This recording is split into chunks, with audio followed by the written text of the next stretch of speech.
I'm so glad to welcome you here to the Clark Howard Show, where our mission is to serve you and empower you so you make better financial decisions in your life. In this episode, I've talked about the worker shortage at length, but there's one sector that I've not talked about at all that actually there are tons and tons of jobs going begging. You might consider, I'll fill you in a minute. And something else I want to talk about affecting you, potentially, credit card debt. Ooh, there's some bad news on the credit card debt front. Plus, I want to hit you with one deal on a credit card I want to make sure you know about. And if you're enjoying this podcast, I hope you'll subscribe so you never, ever miss a money-saving or money-making episode. So, governments all over the country are talking about how short they are of workers. And it's every part of government, but most especially state and local. And these jobs that are going begging apparently number past 1 million. Depending on the local government, it may actually be a fairly stable job. It may or may not come with something that's unbelievably rare, and that's a pension or hopefully a generous 401k or equivalent that could be available to you. And it's every phase of government work that they are short of workers. Not for everybody. And a lot of people may say, hey, last place I want to work is government. My thinking about it is that if you are unhappy with how your local or state government provides services, you may be in the mirror. Who you see may be part of the solution. Somebody who's there, who cares, dedicated, and can make a difference. And I know people have always had this thing of making fun of government workers, but the reality is most are dedicated to what they do and work hard to serve their fellow citizens, the taxpayers. There are those who may loaf, but the general thing is people who do work hard. State governments in particular are generally in good shape financially now, and those jobs are likely more secure than they've been in the past working in a government job. Also, the feds have a lot of jobs that they have not been able to fill in different capacities with the federal government, and that is another potential opportunity if that was something you would consider. And Christa, when I was very young, I worked as a civilian employee for the Air Force. Mm-hmm. At the Pentagon, right? That's right. And I worked for HUD, and that's how I paid my way through undergraduate school. And so it was a good, steady, full-time job, and I went to college at night. And I would encourage college students that are having trouble coming up with money that they need for school, that instead of digging deeper and deeper holes of debt, look and see if there's a job you could take with the local government where the college is you attend, or the state government of the state the college is in that you're attending, and you work for government part-time or full-time while you're in school, and that may be a good, steady source of income while you're going through school. It sure worked for me. I was trying to find, is it jobs.gov? Let me see. For the feds? Yeah. I don't know. It's not something I've really thought about. It says it's not secure going to that website.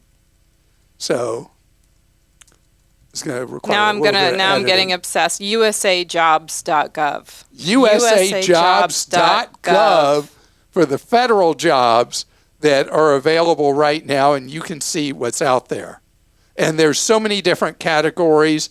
I mean, they're looking, a list came up right away They're looking for sky marshals to make sure we're safe on airplanes. It's just one job that the federal government has right now.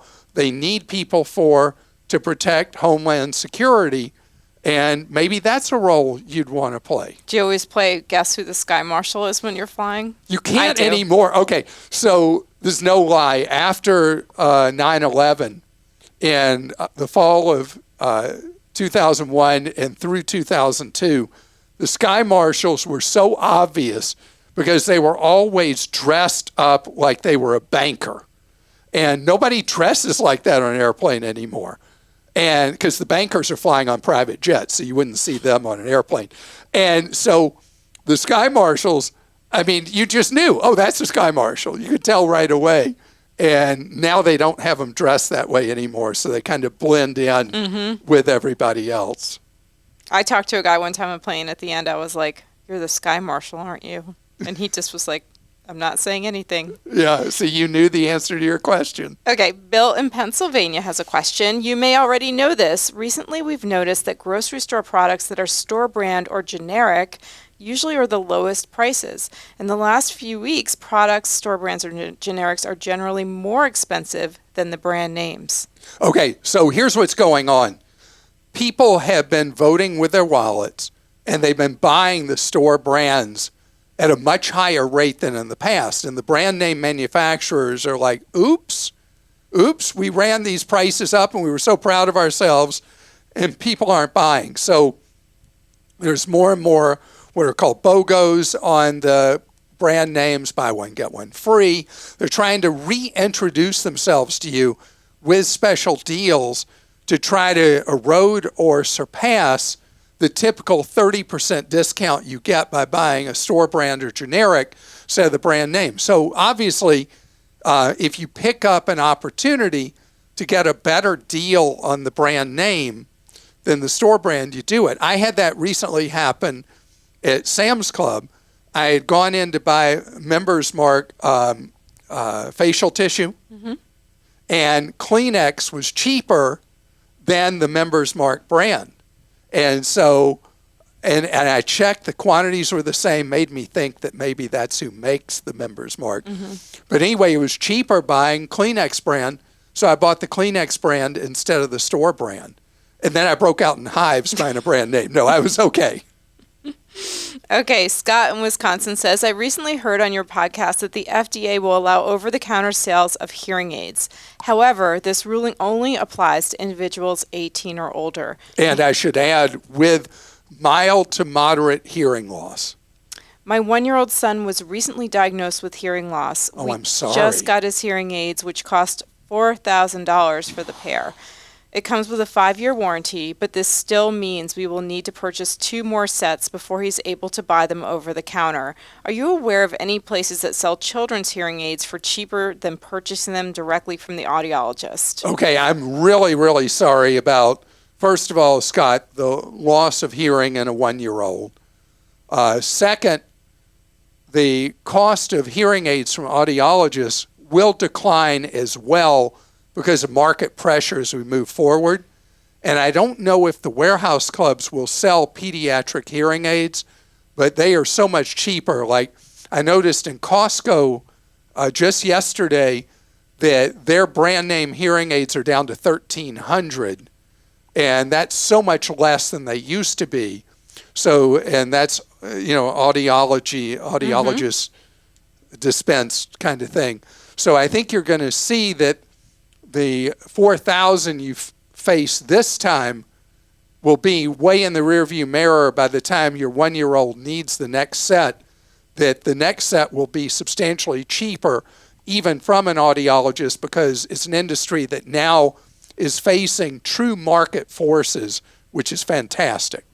Larry in South Carolina says, I heard Clark discuss whether to replace a 70-year-old sewer line.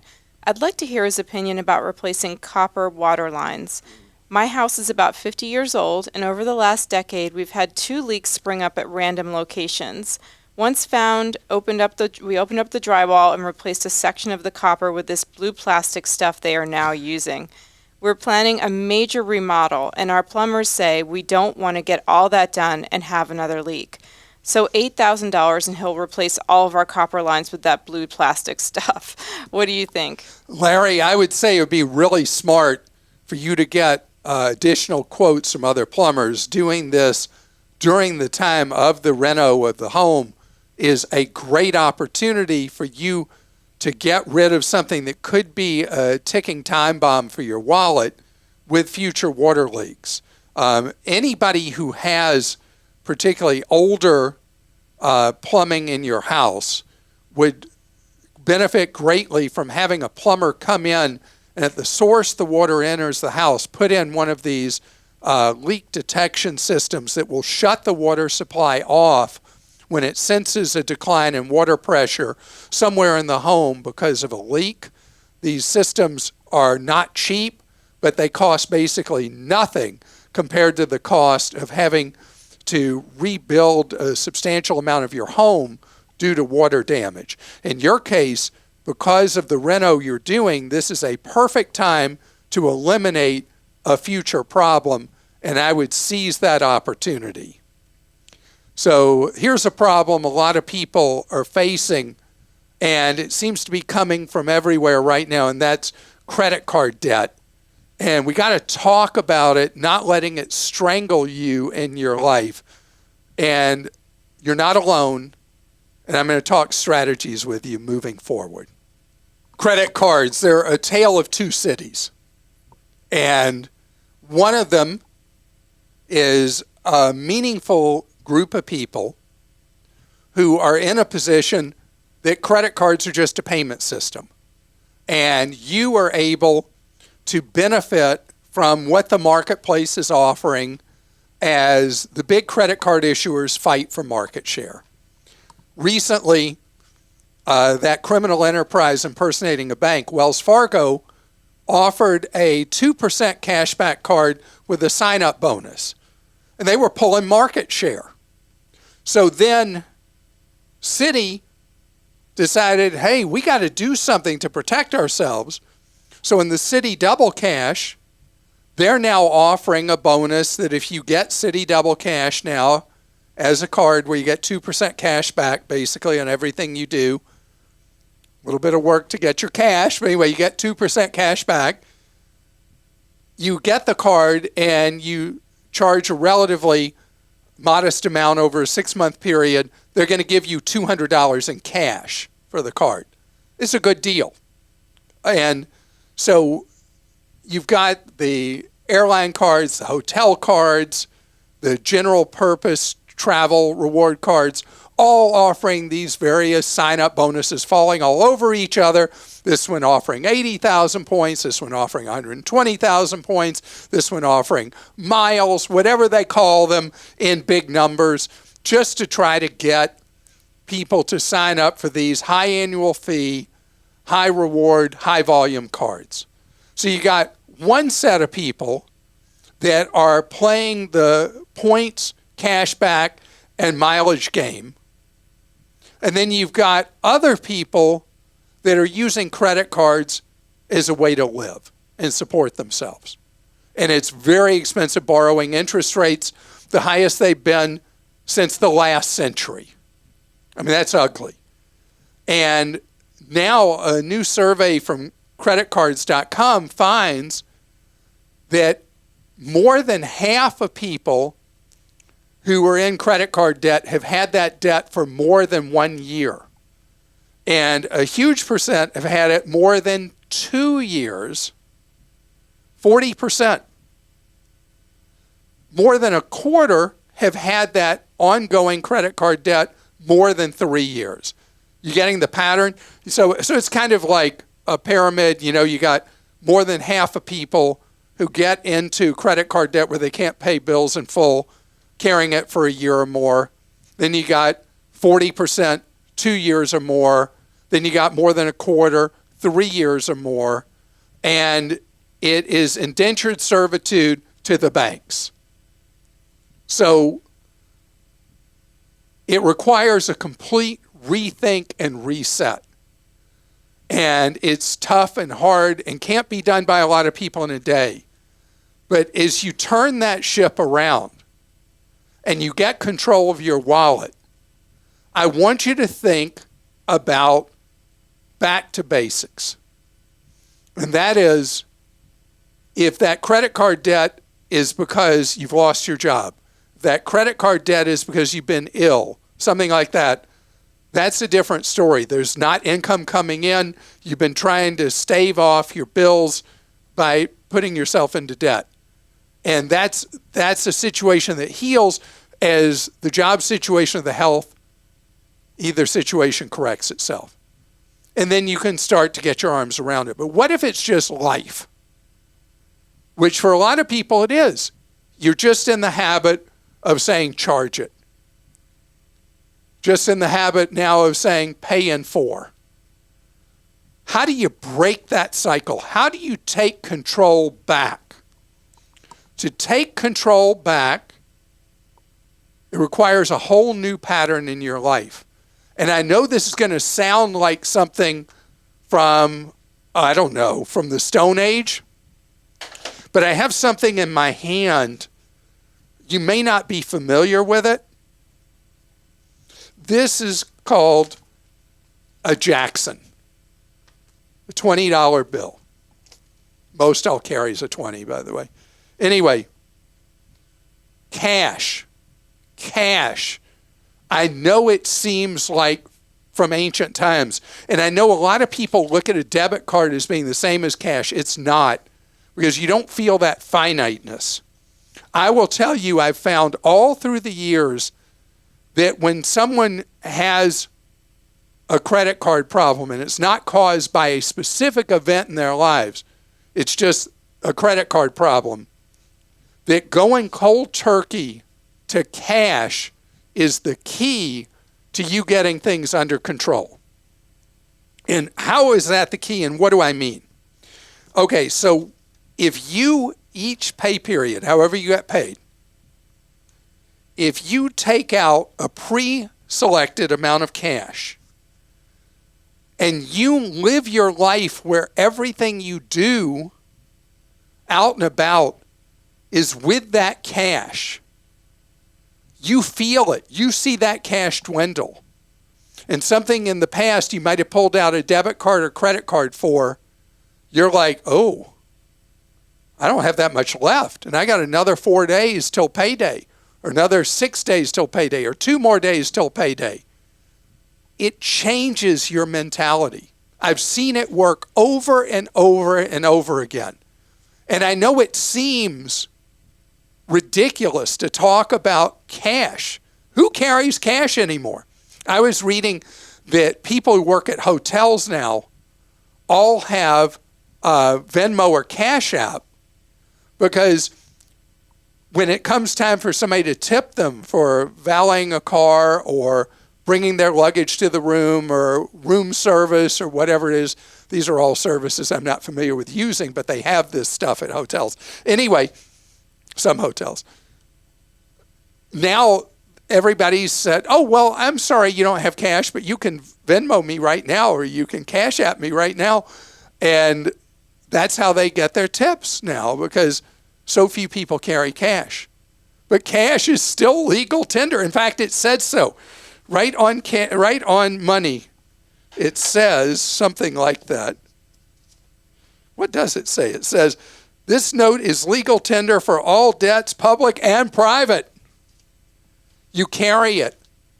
And I bet you in 6 months,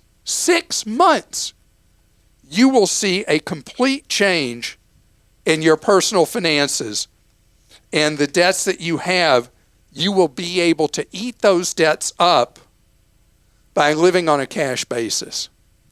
You know, I've been reading a lot about interviews that reporters are doing with people, because it's such a easy lift for reporters to go talk to people in the supermarket parking lots and say, wow, these grocery prices. And then people just are off to the races talking about it. But if you listen to what people are saying, you hear how people are thoughtfully changing what they buy to deal with this unaccustomed wave of inflation on groceries. Changing what they buy, how they buy, what meals they prepare, the ready-to-eat stuff they're not buying, things like that. we can do more for ourselves with finance than we realize. And so if you are one of that 60% of people with credit card debt, that debt is a sentence that follows you, I want to tell you, lift that burden from yourself by changing how you use money, and try what I suggest with cash, and I bet you'll be stunned at the change it makes in your personal finance.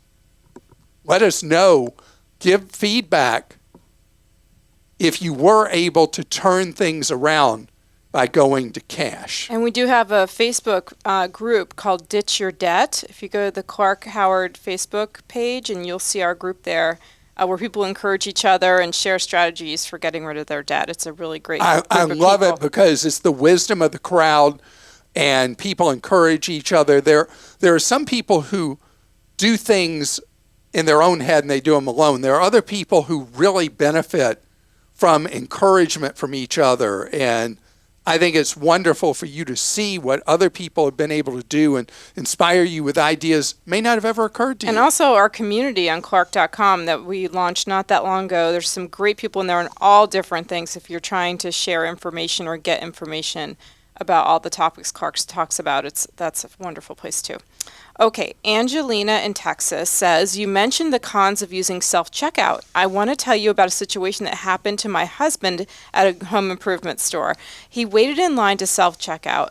As he was walking out of the store, he looked down at his receipt and saw that it said $430.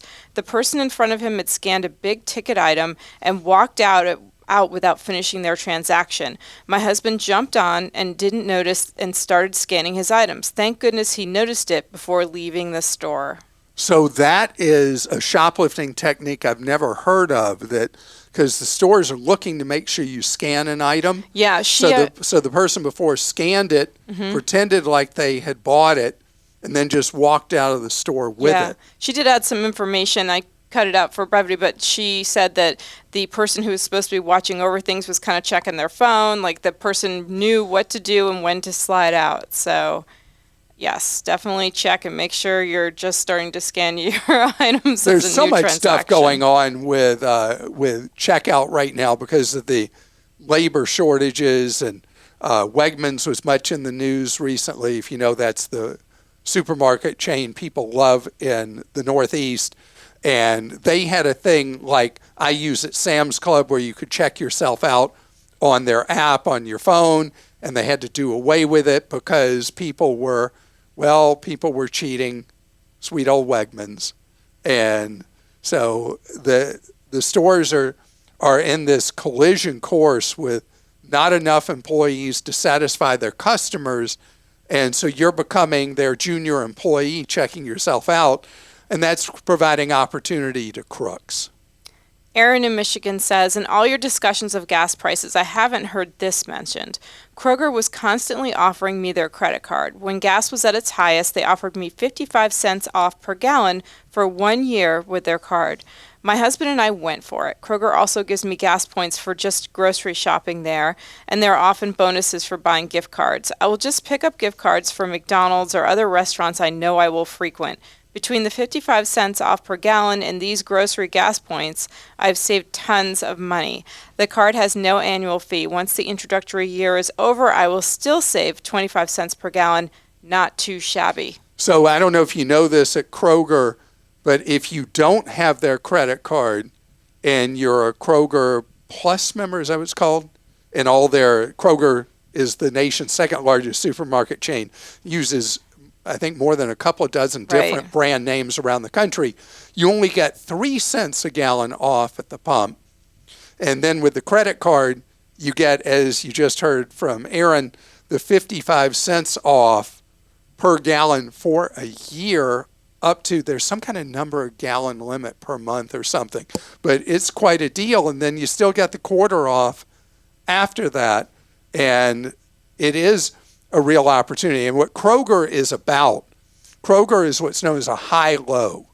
Kroger's regular prices for groceries are very expensive, but everything about their system is set up on customer loyalty. And that's why they have the gas pumps. That's why you use the Kroger Plus card in the store and you get all these deals. Is everything is about giving you incentives to come in over and over again and become hyper loyal to them. And the more loyal you are to them, the more they give your way. If you don't play Kroger's game, though, you don't have Kroger Plus, you don't consider getting their card, groceries are quite expensive there. And then Gwen in Florida, on a totally different note, would like to know how she can donate her body to science, since you talked about doing that. Yeah, so the normal way to do so is, Gwen, where you live in Florida, if there's a university-based medical center or medical school near you, that's the easiest path for somebody typically to donate their body to science. And this is a real opportunity. And I've talked in the past about how, in my case, I want to donate all my organs. And there are people who object to that for religious reasons. I think it's an opportunity for me to give the gift of life to many other people. I'm 4 eyes, but my eyes aren't that bad, so maybe somebody will benefit from my eyes too. And I'm happy to donate whatever else is left to science. So the easiest path for you, though, is two things. One, in most of the populous states, including Florida, there are organizations, and you can search this online, that help with organ donation, if that's something you want to do, or in your case, donating to science. Just think about where is the closest medical center to you that's university-based, the University of Florida Medical Center or something like that. Shands is, I think, the brand name that University of Florida uses in different markets. And see if they are interested in having your body donated for science, and then you're going to be able to be helpful to others beyond the length of your natural life. And that's a wonderful thing, unless, again, you have religious objections to doing something like that. And I want to thank you so much for joining us on today's podcast.